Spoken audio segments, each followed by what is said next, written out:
50 বছর স্বাধীনতার 50 বছর ধরে যারা পুরো বাংলাদেশের রাস্তাই ঠিক করতে পারে নাই, তারা কত বড় দুর্নীতিবাজ চিন্তা করে না। 50 বছর ধরে একটা দেশকে রাডারবিহীন থাকতে হচ্ছে, স্যাটেলাইটবিহীন থাকতে হচ্ছে, পারমাণবিক কোনো অস্ত্র নাই, নিউক্লিয়ার কোনো মিসাইলস নাই, কোনো জিওপলিটিক্যাল বড় বড় রাষ্ট্রের সাথে অ্যালায়েন্স নাই। পক্ষান্তরে উল্টা কুফার, তাগুত, মুশরিকদের দাসত্বে আপনাদেরকে আমাদেরকে নিয়ে গেছে। তাহলে 50 বছরের খেয়ানতের লিস্ট করলে মনে আসমান, এক আসমান থেকে দ্বিতীয় আসমান পর্যন্ত হবে আর কি লিস্টটা। এত খেয়ানত, এত খেয়ানত 50-60 বছর হয়ে গেছে।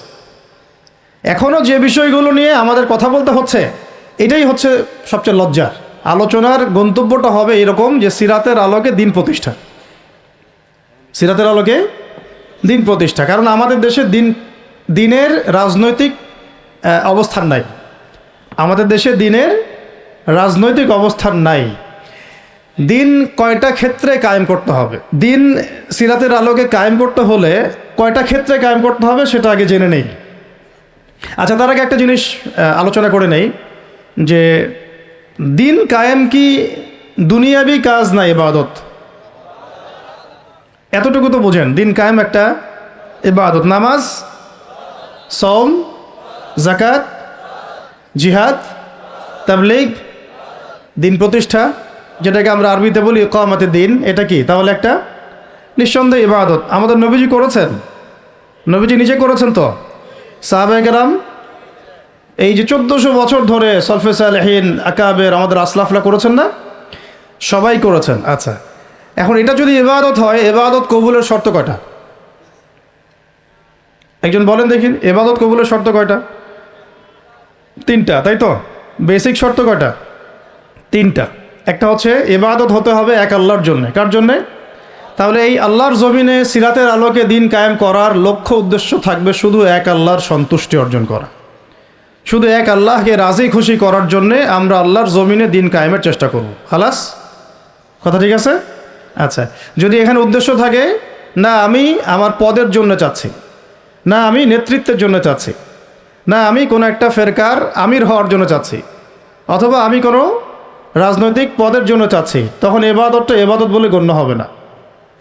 বা এবাদতটার নেকির জায়গায় গোনাও হতে পারে, নেকির জায়গায় গোনাও হতে পারে, কারণ সেটা আল্লাহ পাকের সন্তুষ্টির জন্যে ছিল না। মানুষ আমাকে পপুলার মনে করে তাই আমি একটু গলা ফাটায় কথা বললাম, বিষয়টা এরকম না।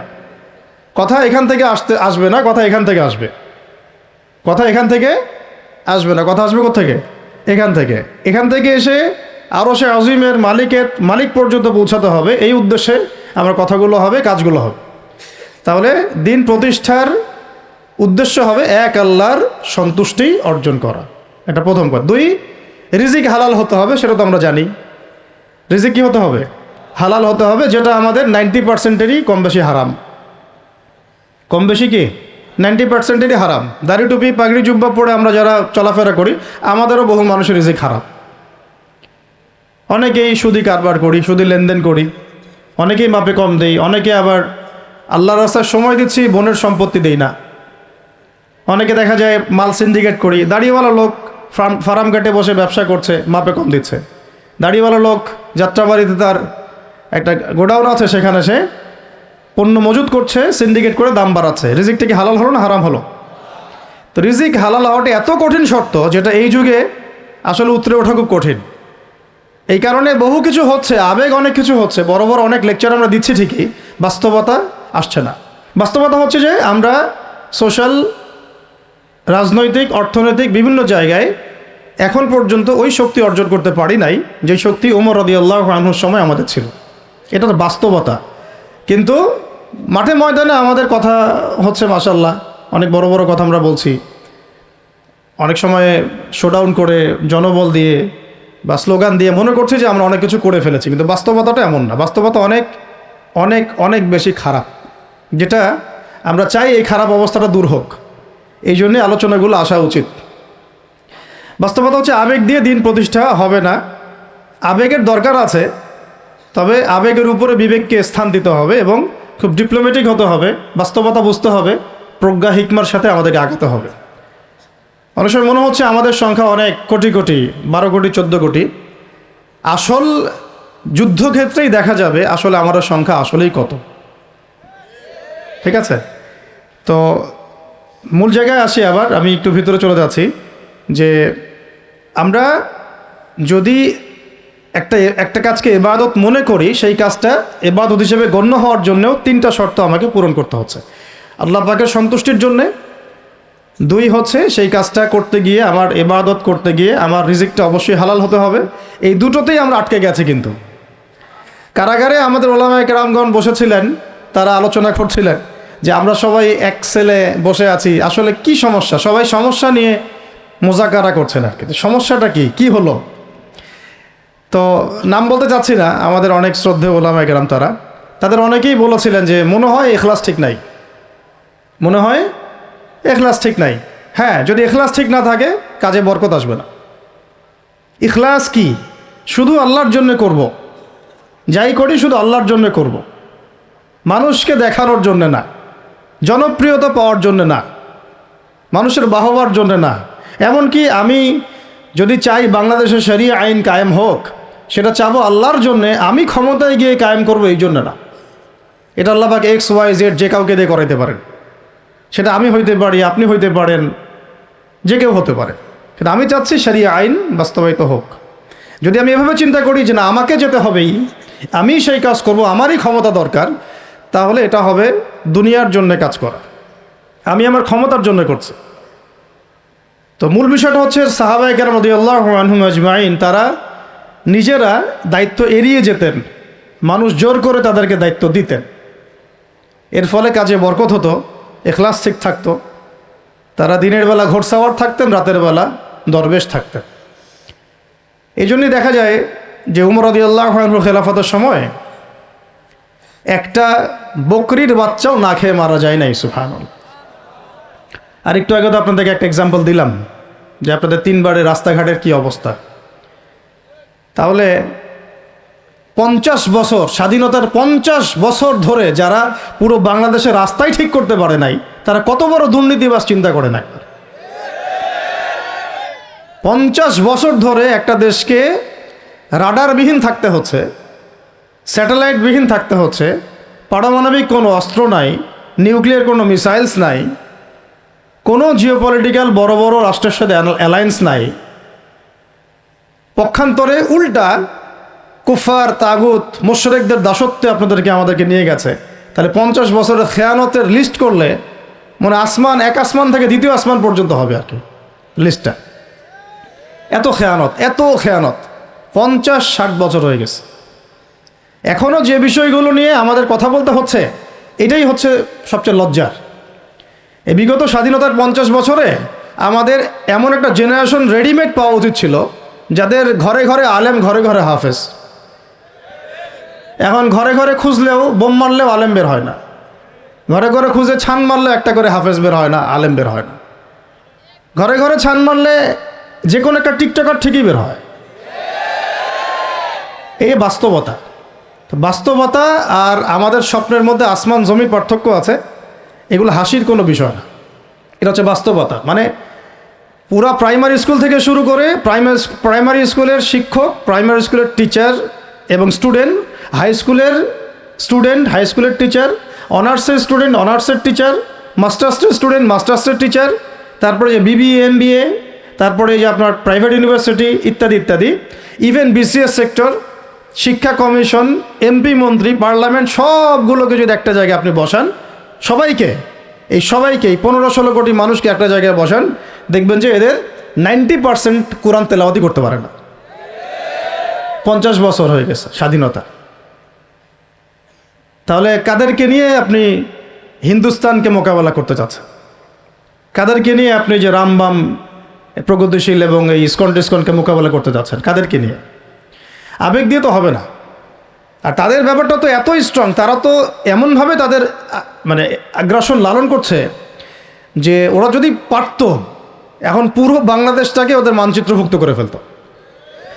ষড়যন্ত্র কিন্তু এই পর্যন্ত, মেজাজটা আমাদের দাসত্বের মতো চলে আসছে। আমরা শত্রুর চোখে চোখ রেখে কথাই বলতে পারি না। শত্রুর চোখে চোখ রেখে কথা না বললে তো সে আমাকে দাম দিবে না। কই, সে তো চায়নার সাথে এসব ডিল করতে পারে না, সে তো ইভেন পাকিস্তানের সাথেও তো পারে না। পাকিস্তানে কি খুব মুসলিমদের ঐক্য আছে নাকি? না, নাই তো। ওর ইন্টারনাল অবস্থা তো আমাদের চেয়ে অনেক সময় খারাপ। কয়েকটা পারমাণবিক বোম আছে, এই কারণে তার দিকে তাকাতে পারে না। স্বাধীনতার 50 বছরে কয়টা মিসাইল তৈরি করলেন? একটাও তো তৈরি করার ফিকির করলেন না। তাহলে বিগত 50 বছরের ইতিহাস যদি আমরা ঘাঁটি, তাহলে দেখব যে যত রকমের মানবরচিত তন্ত্রমন্ত্র আছে, এই তথাকথিত গণতন্ত্রই বলেন, আর এই জাতীয়তাবাদের কথাই বলেন, আর এই তথাকথিত ধর্মনিরপেক্ষতাবাদ, আর এই কমিউনিজম যা আছে সব ফেল করেছে। পশ্চিমা সব মতবাদ এখানে এমনভাবে ফেল করেছে যেটা ইতিহাসে বিরল। তাহলে একটা মাত্র পথ আপনাদের সামনে এখন খোলা আছে, যেই পথ দিয়ে এই সমস্ত সমস্যার সলিউশন আনা সম্ভব। সেই পথটাই হচ্ছে ওই যে লেখা আছে, সিরার আলোকে উম্মার সংকট নিরসন করা। ওই সিরাতের আলোকে যদি উম্মার সংকট নিরসন করতে না পারি, আর কোনো রাস্তা আমাদের সামনে খোলা নাই। দিন কায়েমের শর্ত 3টা বলেছেন না? 3 নম্বর শর্তটাই হচ্ছে এটা যদি ইবাদত হয়, দিন কায়েম যদি একটা ইবাদত হয়ে থাকে, তাহলে সেই ইবাদত কবুল হবে শুধু একজন ব্যক্তির তরিকায়। কার তরিকায়? মুহাম্মদ রাসূলুল্লাহ সাল্লাল্লাহু আলাইহি ওয়াসাল্লামের তরিকায়। ইবাদত হতে হবে এক আল্লাহর জন্যে, হালাল রিজিক থাকতে হবে, এবং তরিকা হতে হবে কার? মুহাম্মদ রাসূলুল্লাহ সাল্লাল্লাহু আলাইহি ওয়াসাল্লাম। তো মুহাম্মদ সাল্লাল্লাহু আলাইহি ওয়াসাল্লামের তরিকাই হচ্ছে সিরাত, যেটার মধ্য দিয়ে আমরা দিন কায়েম করবো ইনশাআল্লাহ। আর কোনো রাস্তা খোলা নাই। যত তন্ত্রমন্ত্র নিয়ে আসো, যত তন্ত্রমন্ত্র, এখন তো 4টা-5টা আছে, আরও যদি নতুন কোনো তন্ত্রমন্ত্র নিয়ে আসে, তারপরেও এই জাতির মুক্তির কোনো পথ নাই সিরাত ছাড়া। এখন আমাদেরকে আগে সিরাত পড়তে হবে ভাই, সবাইকে আগে সিরাতটা পড়তে হবে। সিরাত পড়লে পরে আপনারা বুঝতে পারবেন যে ইনশাআল্লাহ তাআলা কোন পথে আমাদেরকে হাঁটতে হবে। এখানে টপিক অনেক ডিপ দেওয়া হয়েছে, অত ডিপে গেলে আমাদের সারা রাত চলে যাবে। আমি শুধু ভাষা কয়েকটা পয়েন্ট বলতেছি, একটু মনোযোগ দেন। নবী সাল্লাল্লাহু আলাইহি ওয়াসাল্লাম যখন থেকে কাজ শুরু করেছেন, কাজ বলতে আমি দাওয়াতের কাজ বোঝাচ্ছি, তখনকার সমাজটা কিন্তু আমাদের মতো এতটাও মানে কমফোর্টেবল ছিল না। একটা অমুসলিম রাষ্ট্রে তিনি দাওয়াতের কাজ শুরু করেছেন। মক্কা কি ছিল? একটা মুসলিম রাষ্ট্র না অমুসলিম রাষ্ট্র? অমুসলিম একটা রাষ্ট্রে তিনি অ্যাজ এ নবী তার দাওয়াতের কাজ শুরু করেছেন। সুবহানাল্লাহ। এবং তিনি সেই রাষ্ট্রের একজন পরিচিত ব্যক্তিত্ব, যাকে আস-সাদিক আল আমিন বলে ডাকা হয়, যার আগেও কোনো গুনাহ নাই, পরেও কোনো গুনাহ নাই। এমন একজন ব্যক্তিত্ব তিনি, যার আগেও কোনো গুনাহ নাই, পরেও কোনো গুনাহ নাই, এবং তিনি একটা অমুসলিম রাষ্ট্রে ওহী প্রাপ্ত হয়ে দাওয়াতের কাজ শুরু করলেন। আর আমরা তো মুসলিম রাষ্ট্রে বসে আছি, আমরা তো মক্কায় নাই। আমরা কি মক্কায় আছি? আমরা তো মক্কায় নাই। যদি মক্কায় না থাকি, তাহলে এরকম নতজানু পররাষ্ট্রনীতি কেন? আমরা যদি মক্কার মতো পরিবেশে না থাকি, তাহলে এত নতজানু পররাষ্ট্রনীতি কেন? তাহলে ভারতের মধ্যে আমাদের যে মুসলিম ভাইরা আছে, তারা কি করবে? তাহলে ভারতে যে মুসলিম ভাইরা আছে, তারা কি করবে? তারা কি ওদের পা ধরে করবে, সালাম করবে? হিন্দুদের পা ধরে সালাম করবে? বলেন তো। আমরা তো একটা মুসলিম রাষ্ট্রে আছি, তো মুসলিম রাষ্ট্রে থাকতে এত নতজানু পররাষ্ট্রনীতি কেন? এত দাসত্বের শৃঙ্খল কেন? তো তিনি দাওয়াতের কাজ শুরু করেছেন প্রথম কি দিয়ে, এটা একটা ফ্যাক্ট। আমরা আসলে আলোচনাগুলো আপনাদের চাইতে তাদের শোনা দরকার, যারা আলোচনা যারা করে আর কি। মানে আমি চাই বেশি বেশি তাদের সাথে কনভারসেশন করতে, যারা উম্মাকে নিয়ে ফিকির করেন, কোন দাওয়াতের কাজ করতে যান, বা মুআল্লিম বা আলেম বা হাফেজ, তাদের সাথে কথা বলা দরকার। তাদেরকে আগে বোঝানো দরকার বিষয়গুলো। অনেকেই বুঝেন না। অনেকে বায়াবিও দাওয়াতি কাজ করছেন উইদাউট এনি প্ল্যাটফর্ম। অনেকে দাওয়াতি কাজ করছেন উইদাউট এনি কানেকশন উইথ ওলামা। আলেমদের সাথে কোনো কানেকশন নেই, দাওয়াতের কাজ করতে আসেন, একটা বায়াবিও প্ল্যাটফর্ম ক্রিয়েট করে রাখতেছেন। তো আমাদেরকে আগে তাদের সাথে কথাবার্তা বলা দরকার, যে মৌলিকভাবে আমরা আসলে কিভাবে আগাবো আর কি।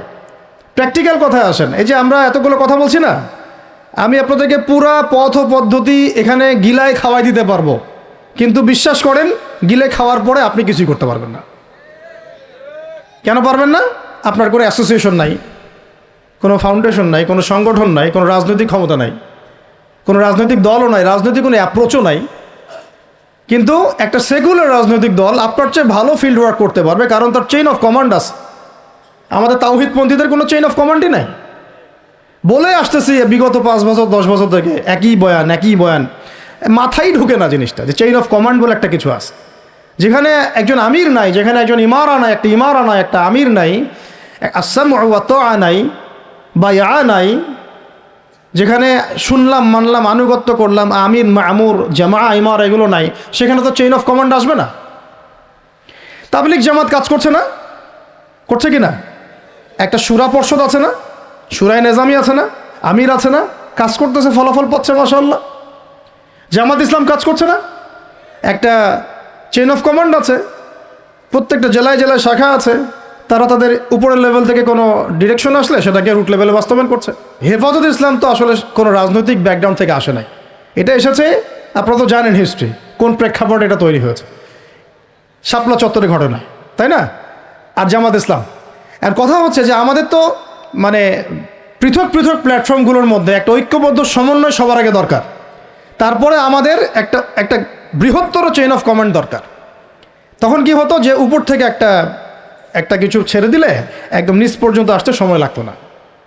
এখন এগুলোর বাইরে আবার যারা চান যে না, কোরআন এবং হাদিস, ইসলামী ইমারা, শরিয়া এগুলো বাস্তবায়ন হবে, দাওয়াতের সাথে সাথে জিহাদ থাকতে হবে, এবং আমরা কোনো গণতন্ত্র, সেকুলারিজম এইসব পশ্চিমা আদর্শে যাব না, তারা ফেসবুকে বায়োবিও ঘুরে বেড়াচ্ছেন। সবাই ফেসবুকে বায়োবিও ঘুরে বেড়াচ্ছেন, ইউটিউবে ইন্ডিভিজুয়ালি কাজ করছেন, সবার নিজস্ব স্বতন্ত্র মার্কাজ, মাক্তাবা ইত্যাদি, কোনো সমন্বিত প্রয়াস নাই। তো এইভাবে তো হবে না। এইভাবে কি হবে? সর্বোচ্চ এককভাবে কিছু দাওয়াত দেওয়া যাবে, কিন্তু নবী সাল্লাল্লাহু আলাইহি ওয়াসাল্লাম ওহী প্রাপ্ত হওয়ার পরেই দাওয়াতের যে কাজ শুরু করলেন, এটাই চেইন অফ কমান্ড। সুবহানাল্লাহ। একটা জামার মধ্যে তিনি সবাইকে নিয়ে আসছেন। খেয়াল করে দেখেন, প্রথম ওহী আসলো কি সংক্রান্ত? ইকরা বিসমি রাব্বিকাল্লাযী খালাক। এই তো পড়ুন আপনার রবের নামে যিনি আপনাকে সৃষ্টি করেছে। তো পড়া, তিনি কি পড়তে পারতেন? তিনি তো পড়তেও পারতেন না। তিনি তো বলছিলেন যে মা আনা বিকারি, আমি তো পড়তে জানি না, তারপরে তাকেই পড়তে বলা হচ্ছে, আপনি পড়ুন। কারণ এই জ্ঞানতাত্ত্বিক রেভলিউশন ব্যতীত সমাজ সংস্কার সম্ভব না। এখন আমরা সমাজ সংস্কার সবাই করতে যাচ্ছি, কম বেশি সবার জায়গা থেকে, পড়াশোনা কেউ করতে চায় না। আল্লাহর কসম করে বলছি, যারা ইভেন দাওয়াতের কাজ করছে এইসব জায়গায় আমরা যারা দাঁড়ায় আছি না, তাদের অনেকেই ওলামায়ে কেরামের সাথে কোনো তাআল্লুকই নাই, কোনো সিলেবাস নাই, কোনো পড়াশোনা নাই, কোনো ক্রাইটেরিয়া নাই, কোনো অ্যারাবিক শেখার কোনো ফিকির নাই, কোরআন শেখার কোনো ফিকির নাই, তাফসির শেখার কোনো ফিকির নাই। আমি দাওয়াতের কাজ করতেছি, সুবহানাল্লাহ, মানুষ আমাকে সেলিব্রিটি মনে করে, দ্যাটস অল। এভাবে হয়? এভাবে কি দাওয়াতের কাজ হয়? অথচ নবী সাল্লাল্লাহু আলাইহি ওয়াসাল্লামকে আল্লাহ পাক পড়তে বলছেন। তাহলে প্রথম দরকার আমাদের জ্ঞানতাত্ত্বিক রেভলিউশন, যেটা বললাম যে বিগত 50 বছরে অলরেডি আমাদের ঘরে ঘরে একজন করে আলেম, একজন করে হাফেজ থাকা উচিত ছিল। এটা বিগত 50 বছরের শিক্ষা সিস্টেমটা এমনভাবে সাজানো হয়েছিল যেটা একটা ধর্মনিরপেক্ষ শিক্ষা সিস্টেম। এটা এই যে একটা ছেলে বসে আছে 30 বছর বয়স, ওর তো অধিকার ছিল যে সে এসএসসি, এইচএসসি, অনার্স মাস্টার্স লেভেলে এসে কোরআনের অর্থ করার যোগ্যতা সে অর্জন করবে। এটা তার রাইটস ছিল অ্যাজ এ মুসলিম কান্ট্রির একজন সিভিলিয়ান হিসাবে। তার রাইটস ছিল এটা, যে আমি একজন মুসলিম কান্ট্রির সিভিলিয়ান, আমার রাইটস আছে স্কুলে গিয়ে কোরআন শেখার, কলেজে গিয়ে কোরআনের তাফসীর শেখার, অনার্স লেভেলে গিয়ে হাদিস পড়তে শেখার, হাদিসের মুতাআলা করার। ইভেন সে মাস্টার্সের পরে ইফতা দেওয়ার মতো যোগ্যতা অর্জন করতে পারতো যদি শিক্ষা সিস্টেমটার মধ্যে সমন্বয় থাকতো। কিচ্ছু করা হয় না এইসব লেভেলে। 50 বছর ধরে এই জাতিকে শিক্ষার অন্ধ করে রাখা হয়েছে। কওমি মাদ্রাসাগুলো যদি না থাকতো, এই দেশ থেকে ইসলামকে মিটায় ফেলে দিত এরা। এটা বাস্তবতা। কথা হচ্ছে, একজন জেনারেল শিক্ষিত ছেলে যে এদেশের মুসলিম নাগরিক, তার রাইটস আছে প্রাইমারি স্কুলে সে কোরআন তেলাওয়াত করা শিখতে পারে নাই। কেন পারে নাই? পিতা মাতাও তো মাশাআল্লাহ সুবহানাল্লাহ সেই কোয়ালিটির। ছেলে 10 বছরে কিছু শিখুক না শিখুক, বাংলা ইংরেজি অঙ্ক তাকে শিখতে হবে। কোরআন হাদিস এগুলো তো কোনো বিষয়, এগুলো কোনো বিষয় হলো? আপনাদের কাছে আল্লাহর কসম এগুলো দামি নাই। ওই একদিন 2 দিন ওয়াজ মাহফিলে আইসা আবেগ দেখান। কোরআন হাদিসের প্রতি যদি মহব্বত থাকতো, ছেলেকে তো আলেম বানাইতেন আপনি, ছেলেকে তো আপনি একজন হাফেজ বানাইতেন কমপক্ষে। আপনি তো ছেলেকে এমনভাবে গড়ে তুলেছেন আপনার জানাজাই পড়তে পারবে না। সেদিন আমরা টাঙ্গাইলে একজনের জানাজা পড়তে গেছি, এক পরিচিত ভাইয়ের আম্মা মারা গিয়েছেন। তো ওই দিন গিয়ে একটা আক্কেল হলো, শিক্ষা হলো যে যদি আপনি ছেলে মেয়েকে যদি আলেম না বানিয়ে যান, ছেলেকে যদি আলেম না বানিয়ে যান, সঠিক জানাজাটাও মনে হয় ভাগ্যে জুটবে না। হ্যাঁ, একটা মুনাসিব জানাজাও ভাগ্যে জুটবে না। তো আমাদের এই স্কুল কলেজ পড়ুয়া ছেলে মেয়েদের রাইটস ছিল এগুলো শিখতে পারে নাই। অনার্সে পড়ে তার বয়স কত? 20 থেকে 25 বছর। 25 বছরে সে 25টা সূরা জানে না, 25টা সূরার নামই জানে না, 25টা সূরার নাম বলতে পারে না। কোরআন বিধান কায়েম করতে আসছেন আপনি, সুবহানাল্লাহ, 25টা হাদিস বলতে পারেন না, 25 জন নবীর নামও বলতে পারে না। ইভেন আমাদের নবী সাল্লাল্লাহু আলাইহি ওয়াসাল্লামের সিরাতের জীবনীটা, পাতলা কিতাবটাও সে কখনো জীবনে পড়ে দেখে নাই। এই অবস্থা মাস্টার্সেও বিসিএসও সব জায়গায় একই চলছে আর কি। বিসিএসের যে ভাইবা হয় সেখানে কি ইসলাম ধরা হয়? বিসিএসের ভাইবা যখন হয় তখন তাকে কোরআন তেলাওয়াত জিজ্ঞাসা করা হয়? তাহলে আপনি কোরআন তেলাওয়াত করতে পারেন না, রাষ্ট্র চালাবেন কীভাবে? কোরআনের সাথে কোনো তাল্লুক নাই। তার মানে আপনাদের কনসেপ্ট হচ্ছে রাষ্ট্র আলাদা, কোরআন আলাদা, মানে রাষ্ট্র চালাতে কোরআন লাগে না, আপনার কনসেপ্ট এটাই। হ্যাঁ, না হলে তো কোরআনটা আপনি আনতেন সিলেবাসে, তাফসির আনতেন, হাদিস আনতেন, সিরাত আনতেন। আপনার কনসেপ্ট হচ্ছে রাষ্ট্র আলাদা, কোরআন আলাদা, হাদিস আলাদা, এগুলো পড়াশোনা আলাদা, ব্যাংকিং সিস্টেম, ইকোনমিক্স আলাদা, ইসলাম আলাদা, তাই না? রাজনীতি আলাদা, ইসলাম আলাদা, তারপরে সংস্কৃতি আলাদা, ইসলাম আলাদা, শিক্ষানীতি আলাদা, ইসলাম আলাদা। এই কনসেপ্ট হচ্ছে এদেশের 90% মানুষের কনসেপ্ট। এরা সবাই শিরকের মধ্যে আছে, আল্লাহর কসম করে বলতেছে, এরা সবাই শিরকের মধ্যে আছে। এরা সবাই ধর্মনিরপেক্ষ, সেকুলার। এই বাদ দিয়ে আমরা যারা দাড়ি টুপিওয়ালা কিছু মানুষ আছি, আমরা একটু মৌলবাদী চিন্তা করি আর কি। আমরা চিন্তা করি যে ইসলাম ব্যক্তিগত জীবনেও থাকবে, সংস্কৃতির মধ্যেও থাকবে, শিক্ষানীতিতেও থাকতে হবে, অর্থনীতিতেও থাকতে হবে, ইভেন রাজনীতির মধ্যেও থাকতে হবে। এই কনসেপ্টটা না আসলে এখনো মুসলমান হনই নাই। এই কনসেপ্টটা না আসা মানে এখন পর্যন্ত কালিমা লা ইলাহা ইল্লাল্লাহ এটা বুঝেনই নাই আপনি, মুখে পড়েছেন, দ্যাটস অল। এই কারণেই তো লা ইলাহা ইল্লাল্লাহ পড়ার পরেও মোদির পা চাটেন বসে বসে। এই কারণেই, কারণ ওই লা ইলাহা ইল্লাল্লাহ তো আপনাকে ওটা শিখাই নাই, যে আপনি এক আল্লাহর সার্বভৌমত্বের স্বীকৃতি দেন নাই। তো এই হলো সমস্যাগুলো। তো সমস্যার গোড়ায় অনেক কথা আছে। এখন নবী সাল্লাল্লাহু আলাইহি ওয়াসাল্লাম কিন্তু দাওয়াতের কাজটা, এই যে সিরাতের আলোকে যেটা বলছেন, সমাজ সংস্কার এবং দিন প্রতিষ্ঠা এবং সমকালীন সব সংকট দূর করা, এটা শুরু করতে হবে জ্ঞানতাত্ত্বিক রেভলিউশন থেকে। পড়াশোনা করা শুরু করে দেন, আদারওয়াইজ আপনাদের সামনে ধ্বংস ছাড়া কিচ্ছু বাকি নেই। কী পড়াশোনা করবেন? অবশ্যই ইসলামিক কারিকুলাম থাকতে হবে। এরপরে আপনি জেনারেল লাইনের পড়াশোনা করেন, কোনো সমস্যা নেই। আর এই পড়াশোনা একা একা করা যাবে না, ওস্তাদের সহবত লাগবে, ওলামায়ে কেরামের সহবত লাগবে। আমি তো এটা বলি যে আপনি কারো লেকচার শোনার আগে আপনি আগে চেক করবেন যে তার ওস্তাদকে, কোথায় সে দিন শেখে, কার কাছ থেকে সে দিন শেখে, কোত্থেকে সে এই ইলমগুলো অর্জন করছে, তার লোক কোথায়। আবেগে ভাসলে হবে না এখন বিষয়টা। তো পড়াশোনার এখন যে আরও 20 বছর পড়াশোনা না করে আমি কোনো কাজ করতেই পারবো না এমনটাও না, কিন্তু পড়াশোনা আগে শুরু করেন। এখন আপনার কাজ পড়াশোনা শুরু করা, ইকরা বিসমি রাব্বিকাল্লাযী খালাকের হক আদায় করা এবং ওস্তাদের সহবতে থাকা। যেমন জেনারেল লাইনে পড়েছেন 20 বছর, একা একা কি পড়েছেন? না, প্রতিষ্ঠানে গিয়েছেন, ডেইলি ক্লাস করেছেন, টিচারের সহবতে ছিলেন, বেতন দিয়েছেন, ব্যাসে থেকেছেন, তারপরে আরও কি করেছেন? বাবার জমি বিক্রি করে দিয়েছেন, বাবা মায়ের জমি বিক্রি করে। সেম অন্ততপক্ষে এতটুকু যতটুকু আপনি জেনারেল লাইনের জন্য করেছেন, জেনারেল লাইনে যদি যতটুকু করেছেন, ত্যাগ, শ্রম, মেধা খরচ, কষ্ট স্বীকার করা, এর যদি অর্ধেকও যদি দিন শিক্ষার জন্য করতে না পারেন, আপনি নিজেও মুনাফেক। আমরা নিজেরাও মুনাফেক তখন। বেশক আমাদের মধ্যে নেফাকি আছে, সুবহানাল্লাহ। আপনি একটা ডিগ্রির জন্য একেবারে 20 বছর ঢালতে পারেন, 20 কোটি টাকা ঢালতে পারেন, বাপের জমি বিক্রি করতে পারেন, মেসে থাকতে পারেন, ঢাকা বিশ্ববিদ্যালয়ের সেই লাইফ লিড করতে পারেন, এক বিছানায় 2 জন থাকি, ফ্লোরের মধ্যে ফ্লোরিং করে থাকা, হ্যাঁ, হাজার হাজার লাখ লাখ টাকা খরচ করা, কষ্ট করে সকালে ওঠা, রাত জাগা, পড়া, পরীক্ষা দেওয়া, অ্যাসাইনমেন্ট, কত কি। আমি তো জানি এগুলো, আপনারা তো অনেকে না জানেন, আমি তো জানি, আমরা তো ইউনিভার্সিটিতে পড়েছি। তো এই পরিশ্রমগুলো আপনি করছেন অনলি ফর একটা সার্টিফিকেট আর একটা চাকরির জন্যে, আর এর 10% কেন 5% আপনি করতে চান না দিনী শিক্ষার জন্যে। তো আমি মুনাফেক না হলে এই পৃথিবীতে আর মুনাফেক কে আছে? তো এই মুনাফেকদেরকে দিয়ে আপনি দিন কায়েম করবেন নাকি? শোনেন, আবেগ দিয়ে বিপ্লব হয়, আবেগ দিয়ে কী হয়? আবেগ দিয়ে বিপ্লব হতে পারে, আবেগ দিয়ে শরিয়া খিলাফা কায়েম হয় না। আবেগী হয়ে একটা বিপ্লব হতে পারে, কিন্তু আবেগ দিয়ে শুধু আবেগ দিয়ে শরিয়া খিলাফা কায়েম হবে না। শরিয়া খিলাফা কায়েম হয়েছে কাদের হাতে? সাহাবীদের হাতে। কাদের হাতে? আমাদের জিন্দেগি যখন সাহাবিওয়ালা হবে তখন শরিয়া কায়েম হবে। চাল পড়াশোনা করে না, সাহাবিওয়ালা জিন্দেগি কীভাবে যাপন করবে? ওলামায়ে কেরামের সাথে তাআল্লুক নাই, সাহাবিওয়ালা জীবন কীভাবে যাপন করবে? নামাজের ঠিক নাই, সাহাবিওয়ালা জীবন হইল কীভাবে?